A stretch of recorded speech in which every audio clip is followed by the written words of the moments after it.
Panipuri power అట ఏడాదిలో 40 లక్షలకు పైగా డిజిటల్ లావాదేవీలు నమోదు చేసిన ఓ పానీపూరి వ్యాపారి ఓఎస్టీ నోటీసులు జారీ. జీఎస్టీ నోటీసులు జారీ చేసింది తమిళనాడులో ఘటన. పానీపూరి మన దేశంలో ప్రసిద్ధమైన ఒక స్ట్రీట్ ఫుడ్.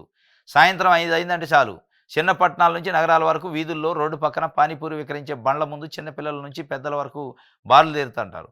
లొట్టలు వేసుకుంటూ పానీపూరీలను లాగించేస్తారు. ఈ వ్యాపారంలో అధిక సంఖ్యలో లావాదేవీలు ఉంటాయి. అది ఎంతలా ఉందంటే తమిళనాడుకి చెందిన ఒక పానీపూరి వ్యాపారికి జీఎస్టీ విభాగం నుంచి నోటీసులు వచ్చేంత. 2023-24 ఆర్థిక సంవత్సరంలో ఫోన్‌పే, రేజర్ పేరు ద్వారా 40 లక్షలకు పైగా నగదు చెల్లింపులు జరిగాయని సదరు వ్యాపారి జీఎస్టీ కింద నమోదు చేసుకోలేదని నోటీసులు జారీ చేసిందట. ఇది కాస్త సోషల్ మీడియాలో వైరల్ అయింది.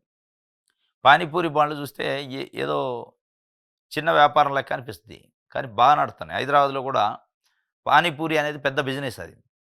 రోడ్డు పక్కన బండి పెట్టుకుంటాడు తమిళనాడులో. Only online transactions PhonePe, Google Pay ఇట్లాంటియే 40 లక్షల ట్రాన్సాక్షన్స్ అయినాయట. మరి క్యాష్‌తోని కలిపితే ఎంత అయితాయో 1 ఇయర్‌లో. వాళ్ళు ఆన్‌లైన్ కాబట్టి జీఎస్టీ వాళ్ళు డిపార్ట్‌మెంట్ గుర్తించింది. అరే! ఆన్‌లైన్‌లోనే 40 లక్షల ట్రాన్సాక్షన్ అయిన వ్యాపారం ఏముందబ్బా అని పోతే పానీపూరి వ్యాపారం. మనకి నోటీస్ ఇచ్చారట జీఎస్టీ వాళ్ళు. నువ్వు జీఎస్టీ రిజిస్టర్ కాలేదు. జీఎస్టీ నంబర్ నీకు జనరేట్ కాకుండా ఇంత పెద్ద బిజినెస్ చేస్తున్నావు ఏంది కథ అని ఇస్తే అప్పుడు బయటపడ్డదట ఇది. ఈ పానీపూరికి ఉన్న గిరాకీ ఇది.